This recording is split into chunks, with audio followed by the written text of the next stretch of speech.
മുടിഞ്ഞു, കേരളം മുടിഞ്ഞു. ഇനി നന്നാകണമെങ്കിൽ ജാതിയും മതവും പാർട്ടിയും നോക്കാതെ ശിക്ഷാ നിയമത്തിൽ മാറ്റം വരുത്തണം. ശിക്ഷാ നിയമത്തിൽ മാറ്റം വരുത്തിയില്ലെങ്കിൽ മുടിഞ്ഞു കയറണം. ഇത് ശരിയല്ല. എന്റെ മോനാന്ന് ഞാൻ സഹിക്കൂല. എന്റെ മോനാന്ന് ഞാൻ സഹിക്കൂല. ഞാൻ ഇവിടുത്തെ ടീച്ചറായിരുന്നു. ഞാൻ ഇവിടുത്തെ പെൻഷൻ പറ്റിയ ടീച്ചറാ. ഞാൻ പ്രതികരിക്കാൻ തന്നെ വന്നതാണ്. എനിക്ക് സഹിക്കുന്നില്ല. ടിവിയുടെ മുന്നിൽ നിന്നിട്ട് എന്തുവാ ടി വി കാണുന്ന മുഴുവനും? എന്തൊരു സങ്കടമാ കാണുന്നേ. ടീച്ചർമാരെ ശരിയായ രീതിയിൽ പരിശീലിപ്പിക്കുക, രക്ഷിതാക്കളെ ശരിയായ രീതിയിൽ കൗൺസിലിംഗ് കൊടുക്കുക, ശിക്ഷാ നിയമത്തിൽ മാറ്റം വരുത്തുക. ഗൾഫിലൊക്കെ നടത്തുന്ന ശിക്ഷ ഇവിടെ വരണം. എന്നാലോ അതെ കൈ വെട്ടണം, കാല് വെട്ടണം, അതിൽ ഒക്കത്തില്ല ഇവിടെ. ഇത് ശരിയല്ല ചെയ്തത്. എന്റെ കുഞ്ഞാന്ന് ഞാൻ സഹിക്കുവോ?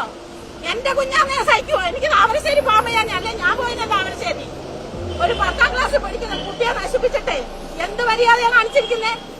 എന്ത് മര്യാദ? ഇതൊന്നും സഹിക്കാൻ പറ്റുന്ന കാര്യമല്ല. ഒരിക്കലും ആ കുട്ടികളെ പരിശീലിക്കരുത്. ആ കുട്ടികളെ ശിക്ഷിക്കണം.